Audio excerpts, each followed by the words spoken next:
तो इस वाले एपिसोड की स्टार्टिंग होती है पॉन्ड से। पॉन्ड जो होता है वो इड बना होता है टेस्ट के अंदर, और पॉन्ड को बहुत ही तगड़ा लोग गुस्सा आ जाता है एनाक और शिप्शू पे। तो वो चिल्ला के ये बोलता है कि अब मैं तुम्हें नहीं छोड़ने वाला। उसके बाद जो पॉन्ड होता है वो जोर जोर से हंसने लग जाता है एनाक और शिप्शू के ऊपर और बोलता है कि बहुत बढ़िया, काफी अच्छी चाल चली तुमने। उसके बाद जो टॉन्ट होता है वो एनाक और शिप्शू को बोलता है अब नेक्स्ट प्लान क्या है तुम्हारा, और बोलता है कि चलो तुमको मैं नेक्स्ट प्लान बनाने के लिए थोड़ा सा टाइम दे देता हूँ। और टॉन्ट ये भी बोलता है कि तुमको जो प्लान बनाना है वो फटाफट से बना लो, और मैं ऊपर चढ़ने के लिए लिफ्ट का इस्तेमाल भी नहीं करूंगा, मैं सीढ़ियों का इस्तेमाल करूंगा। और बोलता है कि इससे ज्यादा मैं तुमको बराबरी की छूट नहीं दे सकता, तुम्हें जो प्लान बनाना है फटाफट से बना लो। और इधर जो टीम बी होती है वो टीम ए को देख रही होती है, और टीम बी का एक बंदा एंडोर्सी को जाके बोलता है कि आपको लग नहीं रहा कि टीम ए जो है वो हमसे ज्यादा ताकतवर है, हमारी टीम में तो आपके अलावा कोई ताकतवर ही नहीं है, सबके सब डब्बा गोल है। और उस बंदे की बातें सुन के एंडोर्सी बोलती है कि हाँ तुम्हारी बात तो ठीक है, हमारी टीम में कमजोर बंदे हैं। उसके बाद एंडोर्सी बाम के पास जाती है और बाम से पूछती है कि क्या हुआ, तुम ऐसे क्यों बैठे हो।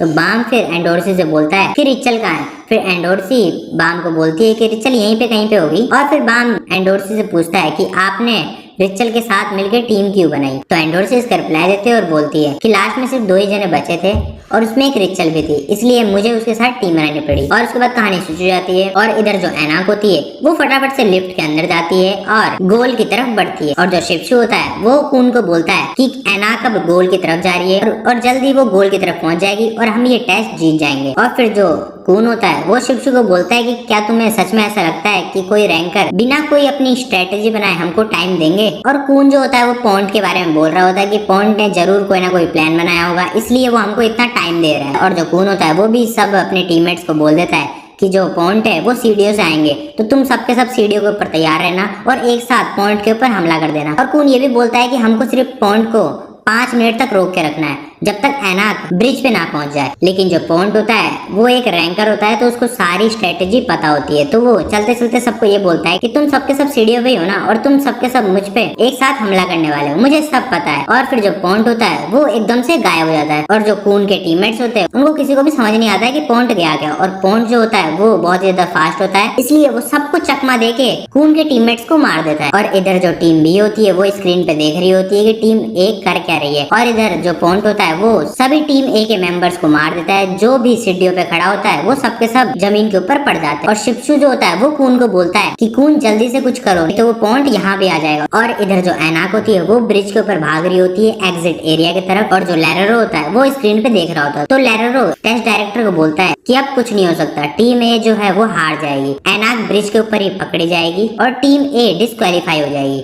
तो जो टेस्ट डायरेक्टर होता है वो लैरेरो को बोलता है कि तुम्हें कैसे पता ये सब। तो लैरेरो बताता है कि जो पॉन्ट है उसको एनाक की लोकेशन पता चल गई है कि वो कौन सी डायरेक्शन से अब एग्जिट करने वाली है, और अब बस थोड़ी ही देर में जो पॉन्ट है वो एनाक को पकड़ लेगा ब्रिज के ऊपर। उसके बाद जो रैक होता है वो लैरेरो को बोलता है कि तुम कून को कम मत समझो, उसके पास कोई ना कोई प्लान जरूर होगा। और फिर लैरेरो जो होता है वो बोलता है कि हाँ ऐसा बिल्कुल हो सकता है, क्या पता कून ने बैच के डुप्लीकेट बना दिए हो। उसके बाद जो टेस्ट डायरेक्टर होता है वो लैरेरो को बोलता है कि ऐसा बिल्कुल नहीं हो सकता, क्योंकि मैंने शिनशु की मदद से ऐसा करना नामुमकिन कर दिया है, तो कून डुप्लीकेट बैचेस नहीं बना सकता। उसके बाद जो पॉन्ट होता है वो शिप्शू के पास भी आया था, और शिप्शू जो होता है वो पॉन्ट का कुछ भी नहीं कर पाता है, वो बस पॉन्ट का पैर को पकड़ लेता है और बोलता है कि मैं तुम्हें नहीं जाने दूंगा, भले तुम मेरी जान क्यों न ले लो। और फिर जो पॉन्ट होता है वो ब्रिज के पास आ जाता है और वो सोचता है कि उसको ब्रिज के ऊपर एनाक दिखेगी, और वो चिल्लाते हुए बोलता है कि मैंने तुम्हारी टीम की इड को ढूंढ लिया है। और जैसे वो सामने देखता है तो ब्रिज के ऊपर एनाक नहीं होती है, वहां पे तो कून होता है। और ये देख के जो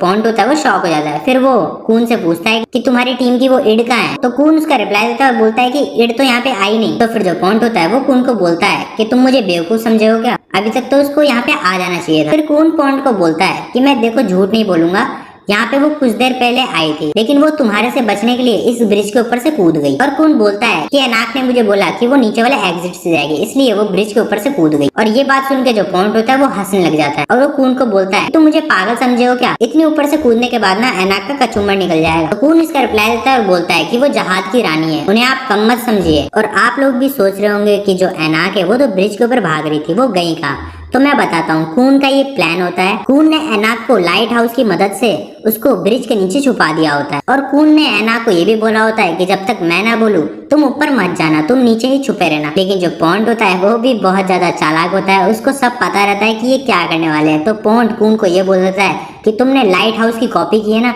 और तुमने एनाक को इसी ब्रिज के नीचे छुपा दिया है। और ये बात सुन के जो कून होता है वो शॉक हो जाता है और वो हंस के ये बोलने लग जाता है कि अरे ये आप क्या बोल रहे हैं, मुझे कुछ समझ नहीं आ रहा। और उसके बाद जो पॉन्ड होता है वो कून का हाथ पकड़ के उस ब्रिज के ऊपर से कूद जाता है और वो कून को ये बोलता है कि अगर तुम ब्रिज के ऊपर रहोगे नहीं तो एनाक जो है वो एग्जिट तक पहुंच ही नहीं पाएगी, तो तुम भी मेरे साथ ब्रिज के ऊपर से नीचे कूदो। बट पॉन्ड जो होता है वो ओवर कॉन्फिडेंस में आता है, वो सोचता है कि वही ज्यादा चालाक है और वो कून को पकड़ के ब्रिज के नीचे गिर जाता है। वो सोचता है कि कून और मैं जब नीचे गिर जाएंगे तो मैं तो कैसे भी करके बच जाऊंगा, लेकिन कून जो है उसका कचुम्बर निकल जाएगा और जो एनाक लाइट हाउस के ऊपर बैठी है वो भी ब्रिज के ऊपर नहीं जा पाएगी। लेकिन ऐसा बिल्कुल भी नहीं होता है। जो कून होता है वो बहुत ही ज्यादा चालाक होता है, उसको पता होता है कि जो पॉन्ड है वो ऐसा ही करेगा। तो उसने लाइट हाउस को एक रस्सी से बांध दिया होता है और उस रस्सी का जो एक फेस होता है वो कून के पास होता है और वो कून जैसे ही हाथ में पकड़ता है तो लाइट हाउस पे जो बैठी एनाक होती है वो ऑटोमेटिक ही ब्रिज के ऊपर जाने लग जाती है और जो कून होता है वो धीरे धीरे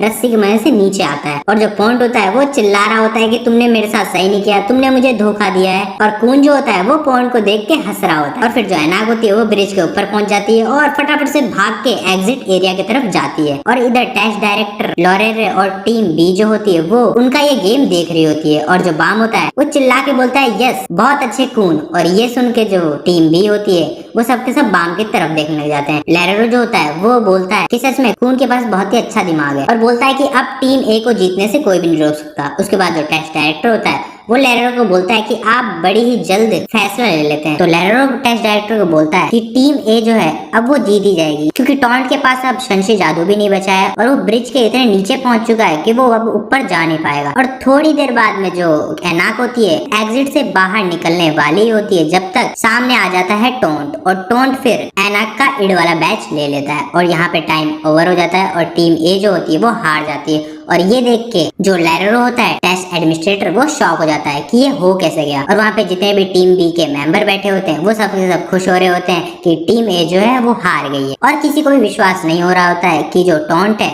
वो ऊपर पहुंच कैसे गया और वो भी इतनी जल्दी। और फिर जो टीम ए होती है वो वापस से हॉल में आ जाती है और जो कून होता है वो सभी टीम ए के मेंबर को ये बोल रहा होता है कि ये सब मेरी वजह से हुआ है, मैंने टोंट को कम समझा, मुझे लगा कि वो ब्रिज के इतने नीचे से ऊपर नहीं आ सकता लेकिन वो आ गया, मैंने उसकी शक्तियों को कम समझने की गलती की है तो इसका जिम्मेदार मैं हूँ, मेरी वजह से टीम ए जो है वो हार गई। लेकिन फिर जो शिप्शु होता है वो कून को बोलता है कि इसमें तुम्हारी कोई गलती नहीं है, तुमने तो बहुत ही ज्यादा अच्छी स्ट्रेटेजी बनाई थी और हम जीतने ही वाले थे। और बाकी सब भी टीम ए के मेंबर जो होते हैं वो कून को बोलते हैं कि तुम्हारी कोई गलती नहीं है, तुमने बहुत अच्छी स्ट्रेटेजी बनाई थी और बोलते हैं कि हमने तो इतनी भी स्ट्रेटेजी बना दी लेकिन जो टीम बी है वो तो ये भी नहीं कर पाएगी। और आप लोग भी सोच रहे होंगे कि जो टॉन्ट है वो ब्रिज के ऊपर आ कैसे गया, ना तो उसके पास शक्तियां थी कोई जो वो ऊपर आ सकते हैं, तो उसकी मदद किसने की। तो आपको मैं बता दूंगा टॉन्ट की मदद की थी कून और लॉरे ने। हाँ गाइस आपको बिलीव नहीं होगा लेकिन कून ने टॉन्ट की मदद की थी। जब टॉन्ट नीचे चिल्ला रहा था तो कून और लैरो जो होता है वो टॉन्ट के पास आते हैं और उसे बोलते हैं लगता है तुम्हें हेल्प चाहिए और फिर लैरो की मदद से टॉन्ट को ब्रिज के ऊपर भेजा जाता है और फिर टॉन्ट जो होता है वो इड का बैग चुरा लेता है और ये सब कून का प्लान होता है जो कि सक्सेसफुल हो जाता है। और जो इधर लैरो होता है उसको भी ये बात पता चल गई होती है तो वो